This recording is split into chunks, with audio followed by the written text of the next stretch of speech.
vamos abordar aqui nessa live de agora temas quentíssimos aí para essa prova de 2021.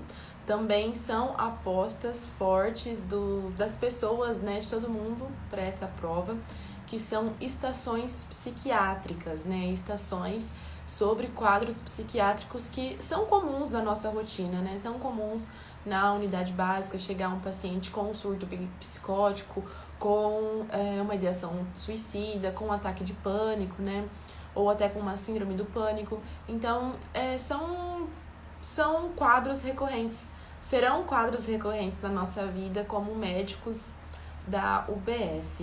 E tem uma provável chance também de cair na nossa prova. Então, vamos dar uma revisada nesses temas.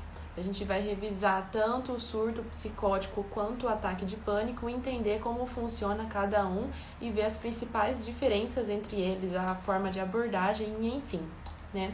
Ver como que é o passo a passo ideal para a resolução desse checklist e para uma maior pontuação na hora da nossa prova, né? Porque, na realidade, nossa intenção é essa, atingir o máximo de pontos lá na hora.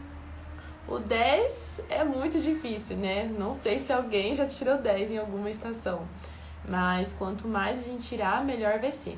Então, vamos entender primeiro como que seria o atendimento inicial, né? O passo a passo de um checklist de emergência em psiquiatria.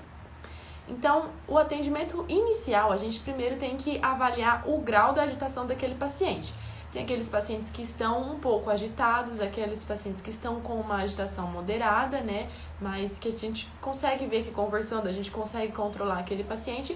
E aqueles pacientes que estão com uma agitação muito forte, muito intensa, uma agitação muito alta, que a gente tenta conversar e não consegue contornar aquela situação, não consegue acalmar aquele paciente, que daí a gente tem que prosseguir com a contenção física e mecânica do paciente, né? Aí para aqueles pacientes bem com uma agitação psicomotora bem alta. Então, nessa avaliação do grau da agitação do nosso paciente, a gente tem que observar inicialmente se o paciente é cooperativo ou se ele está demonstrando sinais de agressividade, tanto para nossa equipe, né, quanto para a gente, quanto para ele mesmo. Então, a gente tem que fazer essa diferença. Tentar conversar, ver se ele vai cooperar, ver se ele vai atender as nossas perguntas ou se ele vai continuar naquele surto, se ele não vai se mostrar cooperativo, né? Se for um paciente cooperativo, a gente inicia a nossa anamnese, né? Com o nosso esqueletinho normal, queixa principal, sintomas acompanhantes, antecedentes patológicos pessoais, familiares, também situação vacinal, né? Buscar infecções aí, e nos hábitos a gente busca o uso de drogas, né? Álcool, tabaco e assim por diante, exame físico também, e seguimos nosso esqueletinho. Mas se for um paciente que está muito agitado, que está com sinais de agressividade contra a equipe, contra ele mesmo, a gente tem que prosseguir com a contenção, né? Dentro da contenção, a gente vai ter a física, a mecânica e a farmacológica. E é nesse passo a passo, né? Nessa sequência. Primeiro, a gente tem que proceder com a contenção física, que ela não utiliza nenhum material nem nada, é só manualmente mesmo, só a técnica manual. Não é só ir lá agarrar o paciente, tem todo um processo, tem toda uma técnica por trás dessa contenção física, tá? E não entra aí um mata-leão no paciente, não entra um enforcamento nem nada. Tem que ser essa técnica exatamente.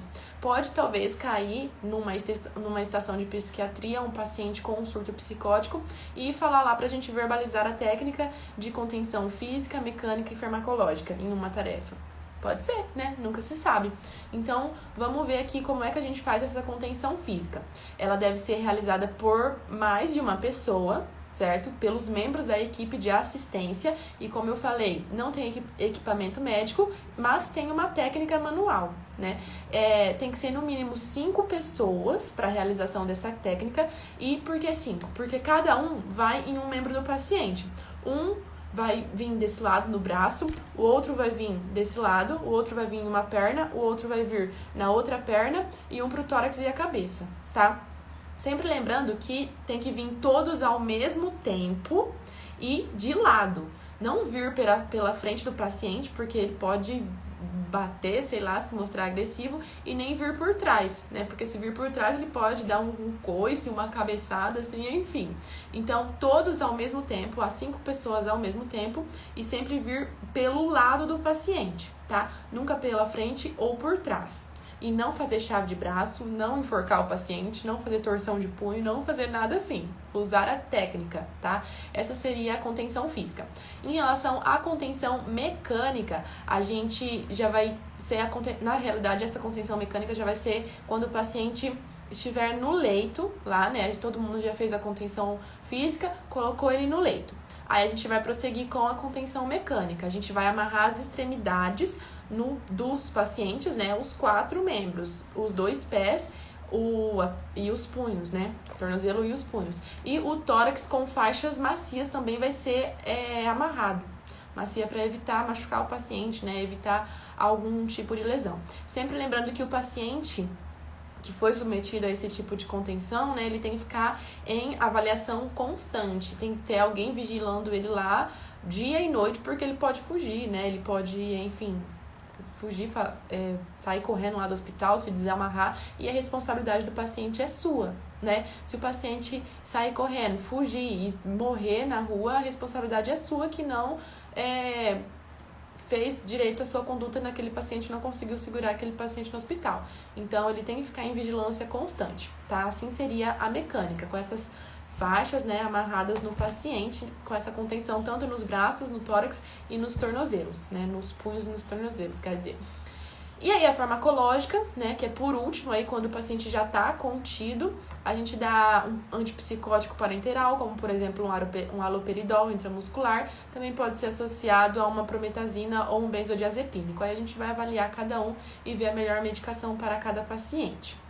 E aí, depois que a gente fez a contenção do nosso paciente, a gente vê o acompanhante que trouxe ele, a mãe, a esposa, o esposo, enfim, quem trouxe ele, se foi trazido da rua, né?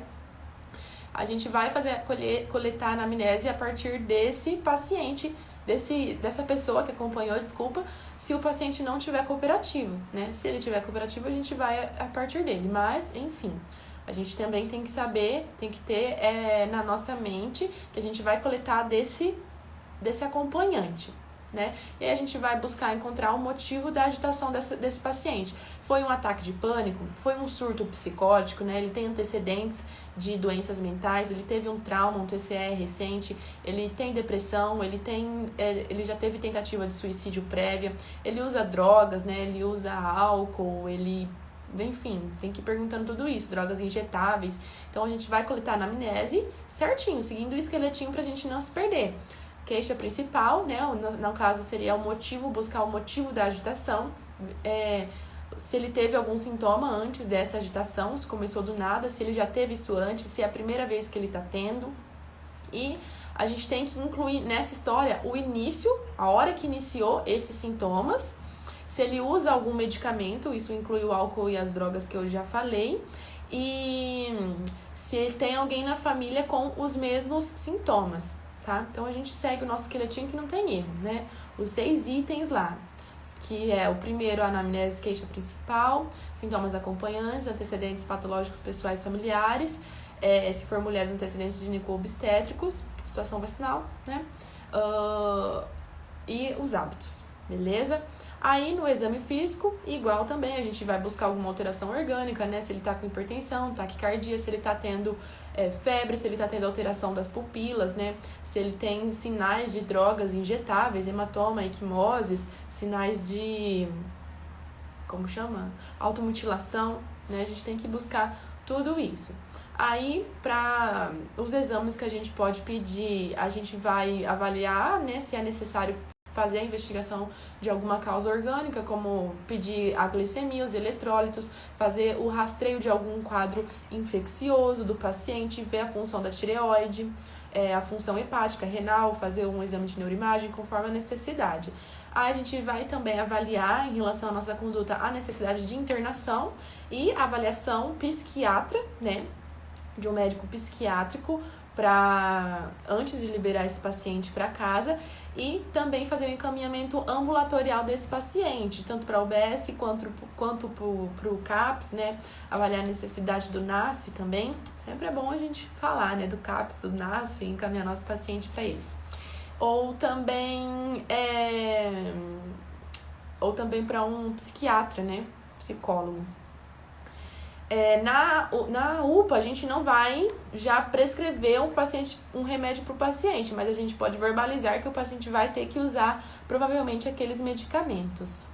Né? Aí a gente vê a necessidade também de chamar um responsável, né? Explicar para o familiar, se não for com o familiar que a gente está conversando, sempre verbalizando, né, os achados, a alteração. Isso aqui é um surto psicótico, isso aqui é um ataque de pânico e assim por diante. Belezinha? Então, basicamente, o passo a passo de qualquer emergência psiquiátrica vai ser esse. A gente tem que avaliar a necessidade de contenção, tanto física, mecânica ou farmacológica, ou ver se a gente consegue coletar com o paciente mesmo as informações. Tem aqueles pacientes que a gente consegue ir para contenção farmacológica, né? Que a gente consegue acalmar ele, né? Fazer com que ele se sente, com que ele respire fundo, se acalme, e a gente dá um medicamento para ele. Que ele não chega à necessidade de uma contenção física para a gente fazer a medicação, nem mecânica, entendeu? Então a gente tem que avaliar a partir daí. A gente conversou, conseguiu acalmar? Então a gente já consegue fazer a medicação.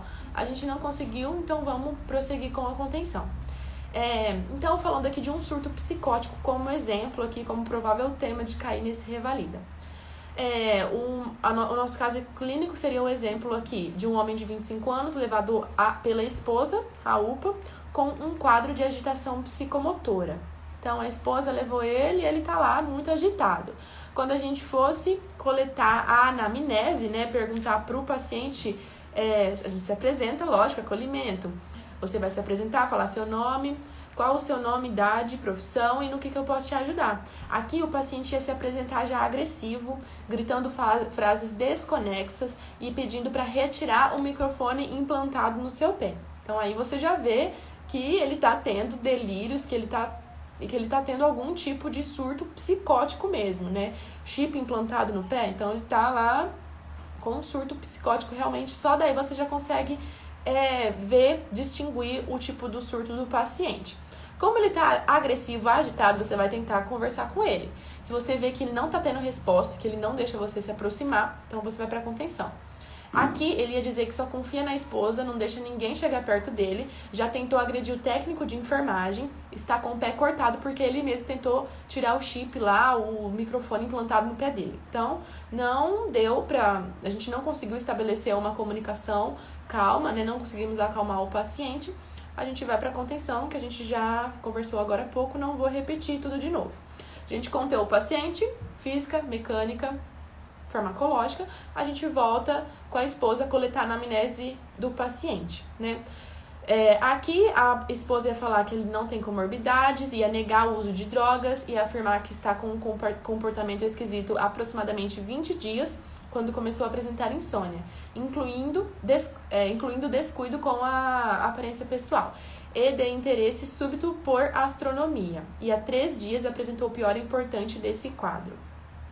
Quando a gente perguntasse se ele já teve alguma outra vez esses sintomas, algum episódio assim, ela ia negar, dizer que essa foi a primeira vez que ele se apresentou assim.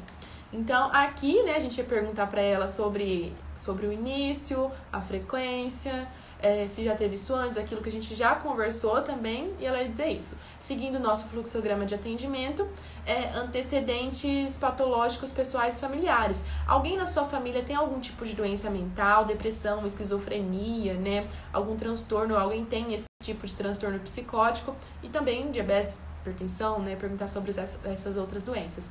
Aqui, ela ia dizer que o tio dela é esquizofrênico, né? O tio dele, desculpa. E ela ia relacionar o quadro com a demissão que o paciente sofreu aproximadamente 1 mês. E o resto sem alterações. Se a gente perguntasse outras coisas, não constava ou não ia ter alteração. Então, tio esquizofrênico, o paciente acha que tem um microfone implantado no pé e tá muito agressivo, muito agitado, né? Então, aqui a gente já consegue ter um norte aqui para o nosso caso, né? Indo agora para o exame físico, o paciente, ele não vai deixar você fazer o exame físico, né? Você pode solicitar para a esposa, mas aqui, como é uma emergência, a gente também não precisa de pedir permissão, né? Em caso de emergências e urgências, a gente não precisa da permissão do paciente. Depois que a gente acalmou ele, ele provavelmente vai deixar, né? Que ele vai estar sedado. Aí a gente pode pedir a autorização, lavar as mãos, aquecer, colocar máscara, luvas, pedir ectoscopia geral com pele, mucosas, né? Avaliar a presença avaliar se tem sinais de automutilação ou de, como fala, drogas injetáveis, né? Nos pés, nos braços, qualquer região do corpo. E pedir os sinais vitais, sempre verbalizar todos os 6, né? Frequência cardíaca, respiratória, pressão arterial, saturação, pulso, temperatura. E aqui não ia ter alteração nenhuma aqui. Não ia ter nenhuma alteração, gente. Não vou ficar perdendo tempo lendo isso daqui. Mas, enfim. Aí a gente prosseguia com a nossa conduta, né? Com os exames, se fossem necessários. A gente ia ter que verbalizar. Eu tô aqui diante de um paciente com um surto psicótico. Eu vou fazer a investigação de algum tipo de causa orgânica, você pede todos aqueles exames que a gente já conversou, né? Glicemia, função da tireoide, eletrólitos, rastrear algum quadro infeccioso, né? Hemograma completo, hepática, renal, uma tomografia e falar que o paciente vai ter que ficar internado, perguntar se tem dúvidas, né? Falar que fez a medicação, né? Ali no momento do paciente, um haloperidol, um benzodiazepínico, que é para fazer a contenção ali naquele momento e fazer os encaminhamentos que a gente já conversou também aqui. Então, o que ia mudar aqui é o diagnóstico, né? Que a gente ia ter que falar que o paciente está tendo um surto psicótico e a gente ia buscar a causa desse surto. Não dá para saber a causa que eles iam colocar lá, mas em relação ao geralzão do paciente, a gente ia ter que classificar aí, né? Dependendo da sintomatologia do nosso paciente. E a gente pode classificar o surto psicótico pela seguinte sintomatologia: pela agitação psicomotora, pelo delírio, alucinação, um discurso desorganizado, autonegligência, ideias suicidas também entram aqui, agressividade, embotamento afetivo, alteração da linguagem. Não precisa ter todos, né? Precisa ter alguns e também não precisa decorar isso daqui. Você vendo lá, o paciente tá doido, falando que tá com um chip implantado no pé, você já vê que é um surto psicótico. Nem precisa de ser médico para fazer esse diagnóstico, né? E aí, para fazer o diagnóstico mais preciso, se for um paciente que está com mais de 6 meses com esses sintomas, a gente pode classificar como um paciente esquizofrênico. Se for um paciente que está entre 1 e 6 meses com esse sintoma, a gente classifica como esquizofreniforme. E se for em menos de 1 mês, que é o caso desse paciente, ele está com um episódio psicótico breve, tá? Que ele só apresentou agora, então a gente fala que ele está com surto psicótico, é um episódio psicótico breve. O diagnóstico vai ser clínico, tá, gente? Eminentemente clínico. A gente solicita exames para descartar causas secundárias. Se veio tudo normal, então não tem uma causa secundária como o que desencadeou aquele surto, né? E nunca esquecer de encaminhar para um psiquiatra, né? E um acompanhamento psicólogo, falar do NASF e do CAPS.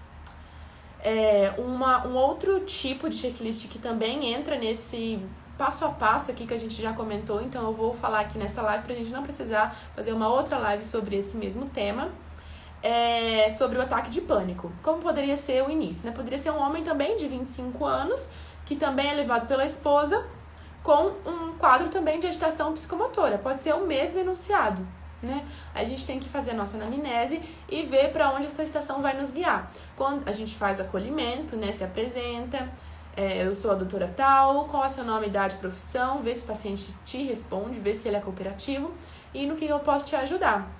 Aqui, nesse caso do transtorno do ataque do pânico, ele ia se mostrar mais cooperativo, né? Ele ia se encontrar nervoso lá, com a mão andando, com a mão tremendo, com o pé tremendo, andando para um lado para o outro da sala, mas conforme você interagindo com ele, você vê que ele vai te respondendo todas as perguntas que você faz, você consegue meio que acalmar o paciente de alguma forma e você já vê que não precisa fazer nenhum tipo de contenção física ou mecânica no paciente. Então, aqui, né, você ia ver que o paciente ia se encontrar nitidamente nervoso, mas ele ia interagir de uma forma adequada e responder às perguntas. Quando você perguntasse da queixa principal do paciente, ele ia falar que ele estava com dispneia, sensação de asfixia, dor torácica retroesternal sem irradiação, sudorese e palidez cutânea. E todos os sinais e sintomas surgiram há cerca de 10 minutos. Quando você perguntar se tem mais alguma outra queixa, ele ia negar. E desde quando você está sentindo isso? Você sentiu isso uma outra vez ou é a primeira vez? Porque se for para você pensar num infarto, um paciente de 25 anos tendo infarto é muito raro, né? Não vai ser normal, não é de prova isso, um paciente novo tendo infarto. Na vida a gente pode até encontrar, mas na prova eles não vão dar isso. Então, se tá um paciente com uma dor torácica retroesternal, com falta de ar, com sudorese, palidez, você tem que pensar no ataque de pânico, né? Quando você perguntasse sobre outros episódios, ele ia dizer que já teve 5 episódios semelhantes nos últimos meses, no último mês, quer dizer, e que ele foi ao hospital, mas seus exames sempre foram normais, como o eletro e as enzimas cardíacas. Então, por isso que é importante você perguntar de episódios prévios, né? Aqui você já ia mais, você já ia ter mais um norte, já ia ver que realmente pode ser um ataque de pânico. E ele ia dizer que tá com medo de novos quadros como esse. E continuando nossa anamnese, né? Antecedentes patológicos pessoais e familiares, ele ia negar. Os hábitos, se usa droga, se usa alguma medicação, se fuma, se bebe, se tem alergias, tem ideação suicida, né, nos hábitos, nas doenças tem depressão, ele ia negar tudo, tá? Ele não ia ter nada disso. E aí, vamos pro exame físico, pedindo a permissão do paciente, pedindo para ele subir a maca, nos posicionar à direita do paciente, lavar as mãos, aquecer, colocar máscara, luvas, pedir ectoscopia geral com pele e mucosas, né, buscar sinais de drogas injetáveis, de automutilação e os sinais vitais que a gente já comentou. Ia estar tudo normal, a não ser pelo pulso 109, a PA 160/90, bem aumentada, né, e o restante sem alterações. E aí, gente, a gente fecharia aqui a parte inicial do nosso checklist, né? Aqui, uns pontos importantes que a gente deve lembrar em relação aos aspectos teóricos do ataque de pânico é que os sintomas sempre vão lembrar situações de alguma doença orgânica, né? A gente sabe que é uma doença, um ataque, um distúrbio mental, mas na verdade lembra situações de um infarto, porque vai apresentar com dispneia, com dor torácica, né, com sudorese, com uma sensação de morte iminente, o paciente com medo, falando que vai morrer, para ajudar que ele tá sentindo que ele vai morrer, pode até ter náuseas, pode ter tremor, vertigem, pode até desmaiar, falando que ele vai enlouquecer, enfim. Então, vai lembrar um transtorno orgânico, mas conforme a gente vai fazendo a nossa anamnese, a gente vê que é um transtorno mental. E também, geralmente, pode ter uma outra condição de base associada. Como assim? Pode ter uma depressão associada, pode ter um transtorno de ansiedade generalizada associada, pode ter um transtorno de estresse pós-traumático associado. Então, a gente também pode buscar esses outros transtornos no paciente. E esses pacientes com transtorno de pânico têm uma maior probabilidade de tentativas de suicídio. Por isso que a gente sempre tem que buscar se ele tem um antecedente de tentativas prévias, né? Ou se no momento ele tá também. O diagnóstico também é clínico, assim como o outro, e a gente sempre tem que descartar possibilidades de distúrbios orgânicos, né? De um distúrbio secundário, solicitando os exames para excluir uma causa secundária. A gente vai fazer o tratamento naquele momento com um benzodiazepínico no nosso paciente, fazer o tratamento dessa crise aguda do paciente. E aí o manejo crônico, se a gente está na UPA, a gente vai referenciar ele para a UBS, falar que vai ser um tratamento com uma equipe multidisciplinar, com o CAPS, né, com o NASF, incluindo um psiquiatra, uma terapia psicológica, né, no paciente. Então, a gente precisa dessa terapia cognitivo-comportamental para o manejo crônico, né, para o tratamento a longo prazo do nosso paciente. E o tratamento farmacológico, a nossa preferência vai ser os inibidores seletivos da recaptação de serotonina, né, os ISRS, que podem ser associados ou não com um benzodiazepínico. É recomendado nas primeiras semanas associar, porque daí tem um início de ação mais rápido, né, os ISRS pode demorar um pouquinho para agir, então a gente pode associar 1, 2, 3 semanas, aí, ou no primeiro mês com um benzodiazepínico. Aqui, gente, a gente tem que saber fazer a diferença entre transtorno de pânico e ataque de pânico, tá? É diferente uma coisa da outra. O transtorno de pânico vai ser aquele paciente que tem vários ataques recorrentes e que ele tem medo de ter novos ataques. Então, se ele teve vários ataques no último mês, nos últimos 2 meses, ele está com um transtorno do pânico. E também tem uma mudança de comportamento. Por exemplo, ele geralmente tem esse transtorno, desenvolve esse transtorno quando ele vai no banco, ou quando ele vai para a faculdade, ou quando ele vai no mercado. Então, ele começa a evitar ir para aquele lugar, evitar ter aquele comportamento, porque ele tem medo de desenvolver de novo aquele ataque, entendeu? Então, basicamente seria isso o transtorno do pânico. E o ataque seria aquele ataque isolado, como por exemplo esse daqui, que o paciente só está com esse ataque nesse momento. Aí, em relação ao checklist, a gente tem que avaliar o grau da agitação do paciente, questionar o tempo de evolução dos sintomas, questionar sintomas orgânicos associados, como a gente já comentou, seguindo o nosso fluxograma, a gente ia já ter pontuado tudo isso daqui, né? Questionar sintomas psiquiátricos associados, como psicose, depressão, tristeza, desânimo, questionar quadros prévios semelhantes, questionar ideação suicida ou tentativa de suicídio prévio, questionar comorbidades, incluindo doenças psiquiátricas, questionar comorbidades, incluindo doenças psiquiátricas, questionar uso de medicamentos ou drogas e álcool, drogas ilícitas, injetáveis também, e mencionar a realização do exame físico. Então, só seguindo o nosso esqueletinho, a gente já pontuaria tudo isso daqui.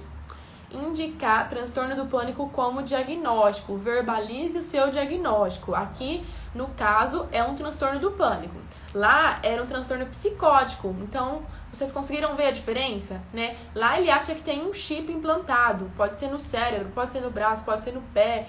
Pode falar que tem alguém perseguindo ele. Pode falar que tem uma câmera querendo perseguir ele. Enfim, tem 1000 possibilidades do paciente chegar para você contando uma história que você vai ver que aquilo, ele tá tendo alguma alteração lá, que é um surto psicótico. Aqui ele não tem esse tipo de alteração. Ele tem mais sintomas, né? Sintoma de infarto, sintoma de que vai morrer, que vai enlouquecer, enfim. Então, é diferente, né? São 2 esferas aí bem diferentes, mas o nosso segmento, o nosso tratamento é o mesmo. Então, a gente verbaliza o diagnóstico, indica o benzodiazepínico para acalmar esse paciente nesse transtorno, nesse quadro agudo, né? E planeja o acompanhamento, faz os encaminhamentos pertinentes, o retorno lá para a UBS, não na UPA é o tratamento agudo, o acompanhamento vai ser na estratégia de saúde da família, pergunta se ele tem dúvidas, né? E enfim, basicamente é assim que a gente vai conduzir um quadro de uma emergência em psiquiatria. Penso eu que se for cair, será uma dessas 2, né? Ou um transtorno do pânico, ou um ataque de pânico, quer dizer, ou um surto psicótico. Beleza? Espero que tenha sido bom aí pra você que tá assistindo, que tenha sido útil. Encontro você na próxima live e vou deixar postado esse daqui. E é isso. Espero ter ajudado de alguma forma e até mais, gente. Bons estudos e bora focar, bora estudar, que tá chegando a nossa prova, né? Tchauzinho!